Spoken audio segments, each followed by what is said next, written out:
जानकी जीवन स्मरण जय जय राम पार्वती पते हर हर महादेव पुंडलीक वरदा हरि विठ्ठल श्री अनंतकोटी ब्रह्मांड नायक राजाधिराज सच्चिदानंद सद्गुरु श्री ब्रह्मचैतन्य महाराज की जय.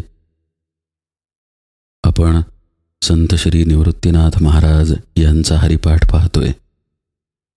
कालपर्यंत आपण 6 अभंग पाहिले. आज आपण 7वा अभंग पाहूया. 7व्या अभंगामध्ये निवृत्तीनाथ महाराज म्हणतात, गगनीचा घन जातो पै वारेन अवचिता पतन अधोपंथे अध ऊर्ध्व हरी भाविला कुसरी प्रपंच बोहरी आपोआप. निवृत्ती म्हणे जन हरीचे स्वरूप काळाचे पै माप हरिनाम. 3च ओळींचा हा छोटासा अभंग आहे, पण या अभंगामध्ये अतिशय गहन असा अर्थ आहे. निवृत्तीनाथ महाराज म्हणतात, गगनीचा घन जातो पै वारेन अवचिता पतन अधोपंथे. ढग आकाशामध्ये दाटून येतात आणि वाऱ्याने वाहता वाहता अचानक खाली येतात, म्हणजे पाऊस कोसळतो आणि रिकामे होतात. पण खाली जमिनीवरती म्हणा किंवा पावसाच्या पाण्यात म्हणा किंवा ढगामध्ये म्हणा, अध ऊर्ध्व हरी भाविला कुसरी. सगळीकडे खरं पाहता परमात्म्याचीच कलाकुसर आहे, तोच दाटून आहे. हे जेव्हा साधकाला कळतं तेव्हा त्याची प्रपंचाची बाधा नाहीशी होते. निवृत्तीनाथ महाराज शेवटी म्हणतात की निवृत्ती म्हणे जन हरीचे स्वरूप काळाचे पै माप हरिनाम. असं हे सगळं जग भगवंताचंच स्वरूप आहे आणि भगवंताचं नाम हे काळाचं माप आहे. हा सगळा वरवरचा अर्थ झाला. यातून तसा विशेष बोध होत नाही की निवृत्तीनाथ महाराजांना नेमकं काय सांगायचं आहे. त्यामुळे आपण या अभंगाचा साधनेला अनुलक्षून असा अर्थ पाहूया. पहिल्या ओळीत ते काय म्हणतायत, गगनीचा घन जातो पै वारेन. आकाशामध्ये ढग दाटून येतात आणि वाऱ्याने वाहतायत. आता आकाशामध्ये ढग दाटून येण्याच्या आधी एक अवस्था असते, ढग दाटून आल्यानंतर एक अवस्था असते आणि ढग वाऱ्याने वाहतायत ही तिसरी अवस्था आहे. आधी आकाशामध्ये काहीही असत नाही, आकाश निरभ्र असते, पण मग नंतर त्यामध्ये ढग दाटायला लागतात. आता हे आकाश किंवा गगन म्हणजे चिदाकाश आहे. चिदाकाश म्हणजे साधकाचा मस्तकातील प्रदेश. या प्रदेशाची सुरुवात भ्रूमध्यापासून म्हणजे आज्ञाचक्रापासून होते आणि या लंबगोलाकार प्रदेशाचं वरचं टोक म्हणजे ब्रह्मरंध्र प्रदेश आहे. या ब्रह्मरंध्रालाच चिकटून सहस्रदळस्थान किंवा सहस्रार चक्र आहे. असा हा सगळा चिदाकाशाचा प्रदेश आहे. हा चिदाकाशाचा प्रदेश खरं पाहता निर्लेप आहे, कारण इथे भगवंताचं अस्तित्व आहे. पण आता जेव्हा निवृत्तीनाथ महाराज म्हणतायत की आकाशामध्ये गगनामध्ये ढग दाटून येतात, त्यावेळी त्या दृष्टीनं आपण त्याकडे पाहूया. साधनेच्या आड जर काही येत असेल तर सर्वप्रथम आपलं मन येतं. कबीर साहेबसुद्धा त्यांच्या एका दोह्यामध्ये म्हणतात की तुम्ही जगातल्या साधनांच्या कितीही खटपटी केल्या आणि मन जर ताब्यात नसेल तर त्या खटपटींचा काहीही उपयोग नाही. थोडक्यात काय तर मन शांत होणं गरजेचं आहे. शांत झाल्यानंतर ते एकाग्र होतं, एकाग्रतेनंतर त्याचं अमन होतं आणि अमनावस्था वारंवार येत गेली की कालांतराने त्याचं उन्मन होतं. व्यवहारात सुद्धा पहा, आपल्याला एकाग्र होण्याच्या आधी शांत व्हावं लागतं. समजा आपण अभ्यास करतोय, तो एकाग्रतेने होण्यासाठी किमान आपण शांत असावं लागतं. मनाचंही तसंच आहे. मन इतस्ततः फिरत आहे, अक्षरशः वाऱ्यासारखं धावतंय. त्याला आधी शांत करावं लागतं. ते जिथं शांत होतं तो प्रदेश भ्रूमध्याचा आहे.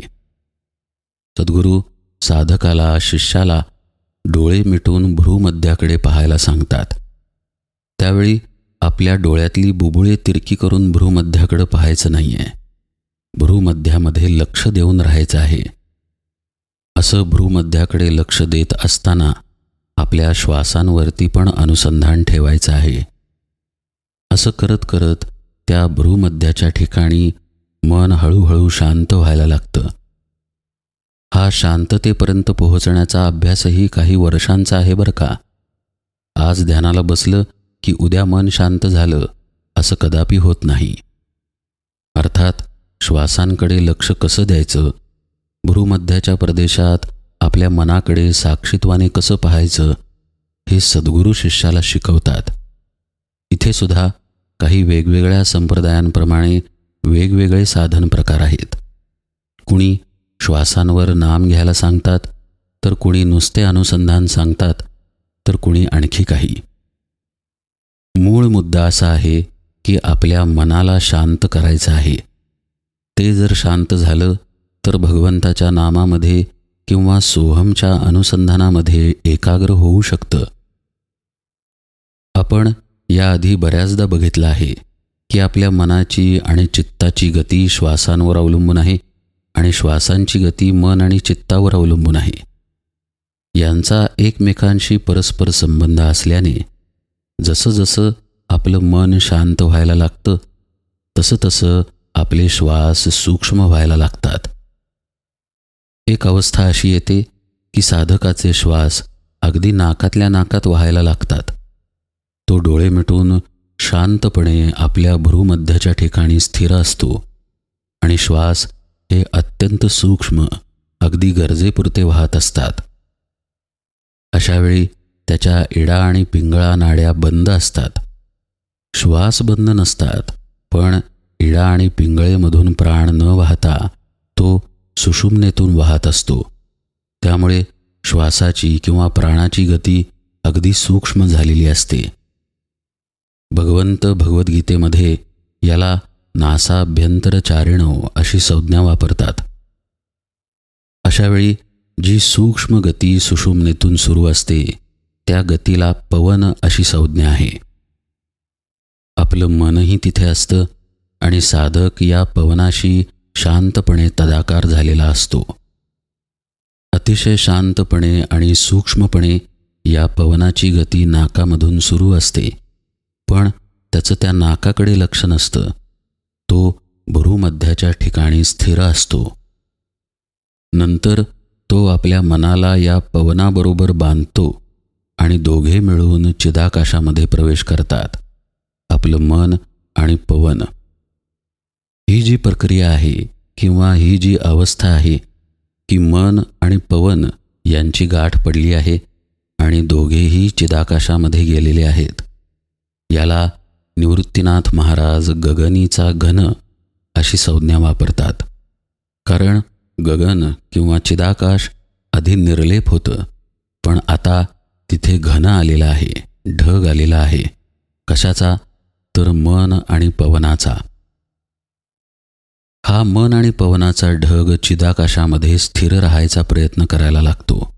किंवा आपण असं म्हणूया, साधक हा ढग चिदाकाशामध्ये शांत ठेवायचा प्रयत्न करतो. पण प्रत्येक साधकाची एक क्षमता असते. असं पहा, आता समजा आपण व्यायाम करतोय, तर एका दिवशी 1000 जोर सगळ्यांना मारता येतील का? मुळीच नाही. ज्याने सराव करत करत आपली क्षमता वाढवली आहे तो कदाचित 1000 जोर सलग मारू शकेल. पण सुरुवात करणारा त्याच्या क्षमतेनुसार करतो.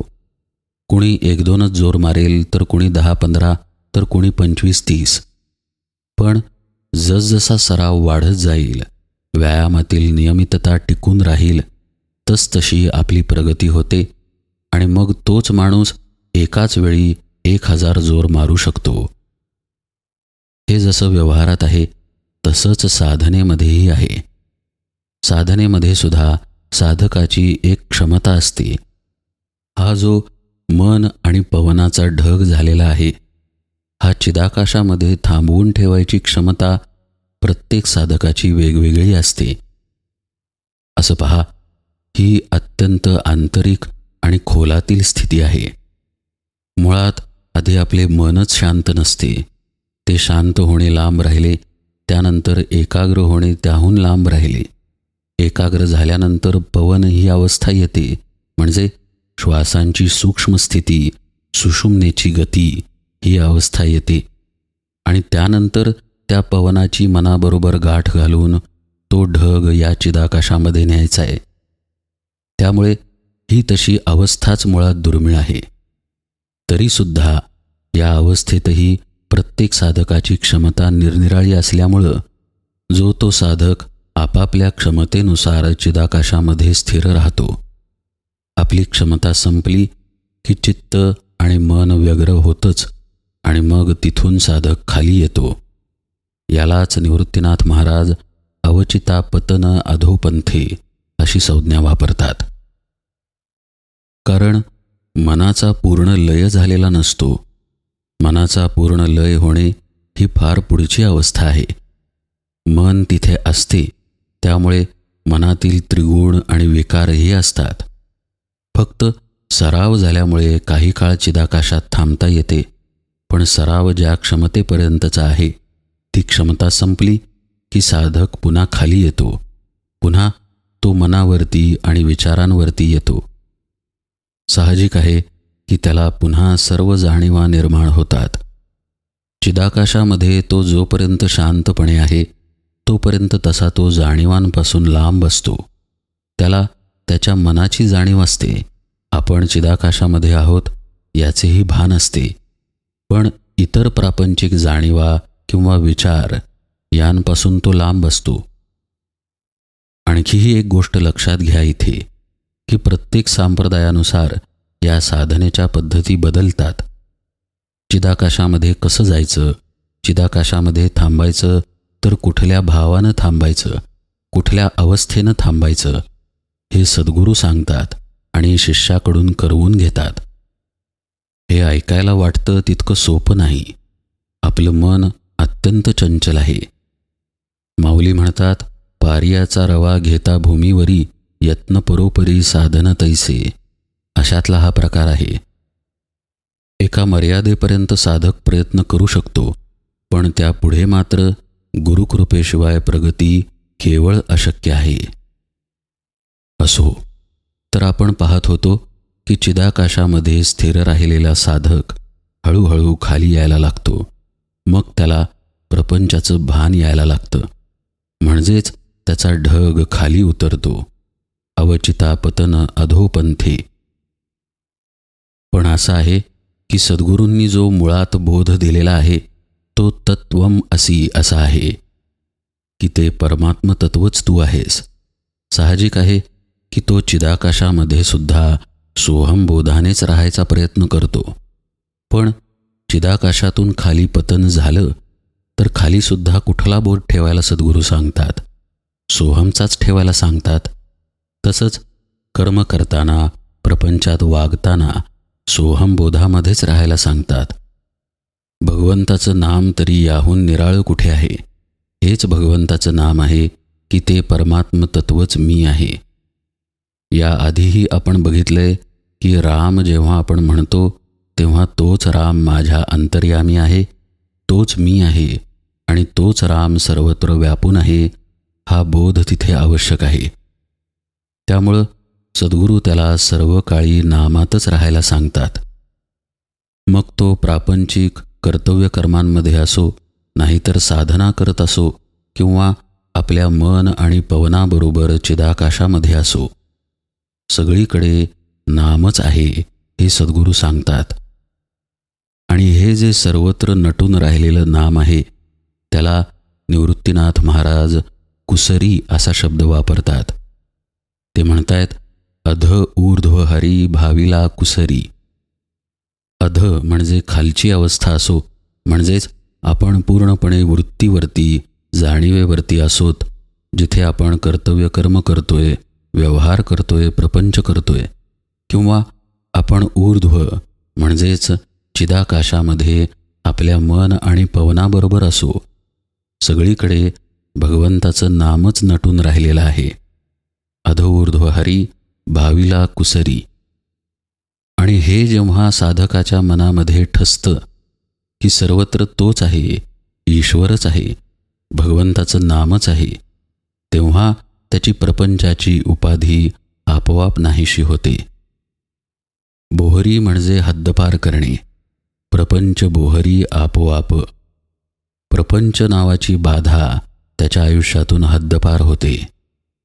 साहजिक आहे, कारण त्या अवस्थेमध्ये त्याला प्रपंचाचं मिथ्यत्व पटतं.